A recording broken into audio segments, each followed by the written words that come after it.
All right. Then Jim gets away. He goes to the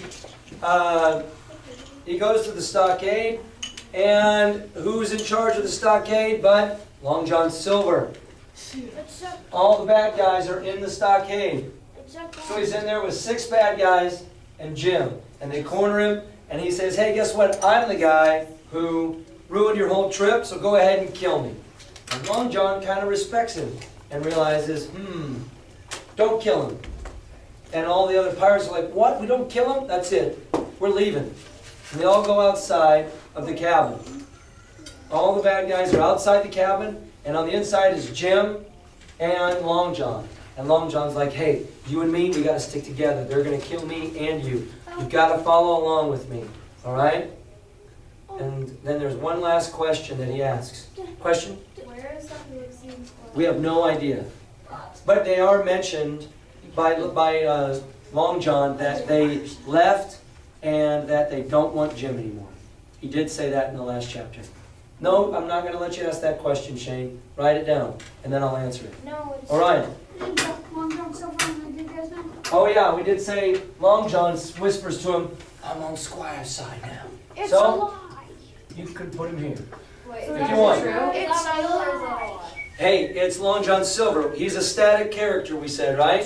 Or is he dynamic? Is he changing? But what did we say he's been the whole time? Two-faced. Two-faced.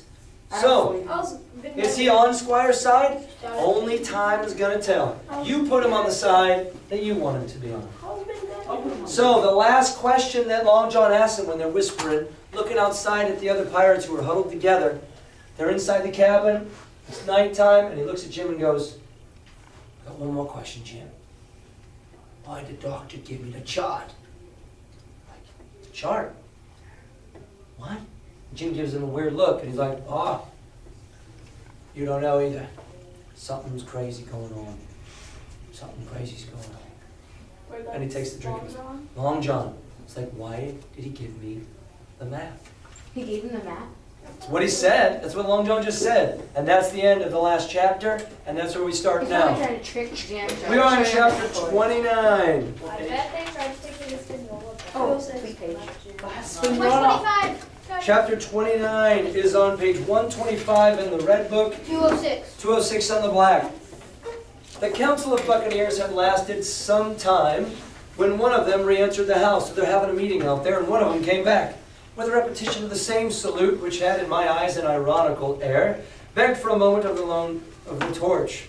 Silver briefly agreed, and this emissary retired again. The guy comes in, he's like, we need that torch there.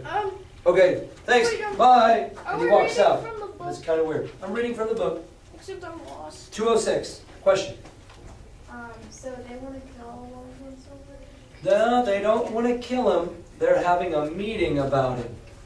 And that's what we think, but we're not really sure yet what's going on. But they're angry at him, and they all said, "Forecastle Council." It's like, hey, the crew is having a meeting to talk about things, and they're going to talk about Long John Silver. All right? "There's a breeze a-coming, Jim," said Silver, who had by this time adopted quite a friendly tone. He's nice again. I turned to the loophole nearest me and looked out. Because remember those little places where you could shoot out of? And he looks down and he can see the guys. The embers of the great fire had so far burned themselves out, and now so low glowed duskily, that I understood why these conspirators desired a torch. About halfway down the slope to the stockade, they were collected in a group. One held the light, another was on his knees in their midst, and I saw the blade of an open knife shine in his hand with varying colors in the moon and torchlight. The rest were all somewhat stooping, as though watching the maneuvers of this last. So there's a guy kneeling down, and he's got a book and a knife. And all the other guys are sitting around like looking at him. What's going on out there? I could just make out they had a book as well as a knife, and was still wondering how anything so incongruous had come in their possession. How'd they get a book? And when the kneeling figure rose once more to his feet, and the whole party began to move together towards the house. "Oh, here they come. I don't want them to see that I saw them." "Here they come." I returned to my former position, For it seemed beneath my dignity they should find me watching. Question. What is incongruous? Incongruous. It's like, what are these guys aren't book readers. They don't read for leisure. What are they doing with a book? So it's kind of weird to see. Don't say anything. You don't get to say anything. Freeze. It's the Bible. You're going to read this on your own if you keep saying stuff like that. I'm sorry. You better be sorry. Don't. I said no. Like, Thank you. could I ask something? No. You keep giving hints. I'm sorry. The door opened. Oh, here they come. He said, well, let them come, lad. Let them come. I've still a shot in my locker. I still have a shot in my locker? I think What that might means he still that has be? it. In his gun.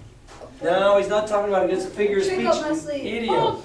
Yeah, a trick up my sleeve. I still have a trick. I still have something. I think that Shh. means Okay. also make you on the plank. No, Go. I'm Yeah. sorry, I'm sorry. Bye. No, please. Bye.